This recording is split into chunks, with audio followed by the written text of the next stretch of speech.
Bonjour et bienvenue à chacune et à chacun d'entre vous.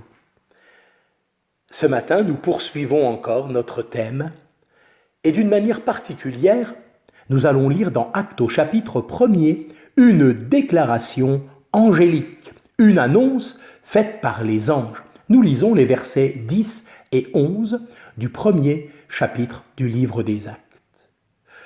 Comme ils, les apôtres, fixaient leur regard vers le ciel, tandis qu'ils s'en allaient, voici, deux hommes en vêtements blancs se tenaient là, à côté d'eux. « Hommes galiléens, dirent-ils, pourquoi restez-vous là, regardant vers le ciel ? Ce Jésus qui a été élevé d'avec vous au ciel viendra de la même manière que vous l'avez vu s'en aller au ciel. » Les apôtres regardaient leur Seigneur s'élever au ciel. Sans qu'ils s'en rendent compte, deux anges avaient pris place près d'eux. Des hommes en vêtements blancs, ici bien sûr symbole de pureté.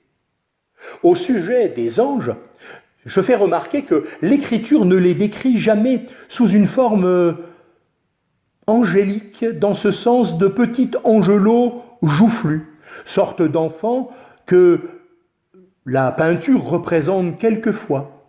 Ce n'est pas non plus ce que la parole décrit.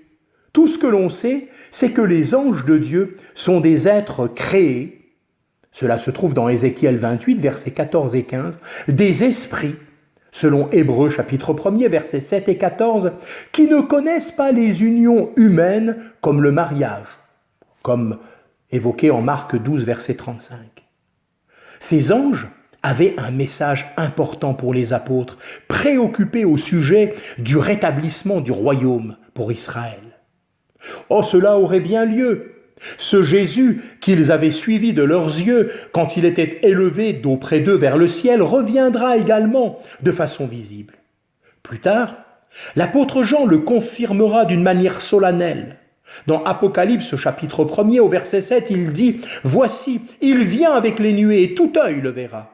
Et ceux mêmes qui l'ont percé et toutes les tribus de la terre se lamenteront à cause de lui. Oui, Amen. » Ce retour à la fois pour juger le monde et pour établir son règne sur la terre aura lieu à la fin de la période de 3 ans et demi de la dite grande tribulation pour Israël. Mais auparavant, au moins 7 ans plus tôt, dernière semaine d'année en Daniel 9, 27, le Seigneur Jésus sera déjà descendu du ciel pour ressusciter les morts en Christ et pour enlever avec eux, à sa rencontre en l'air, tous les croyants vivants. Le monde ne verra pas le Seigneur lorsqu'il viendra enlever les siens de cette terre et les prendre avec lui. C'est notre bienheureuse espérance, une espérance sanctifiante. Nous savons que, quand il sera manifesté, nous lui serons semblables, car nous le verrons comme il est, et quiconque a cette espérance en lui se purifie comme lui est pur, nous dit la première épître de Jean au chapitre 3, au verset 2 et 3. Oh, merci Seigneur, parce que tu reviens bientôt. Trouve-nous fidèles et prêts pour venir à ta rencontre.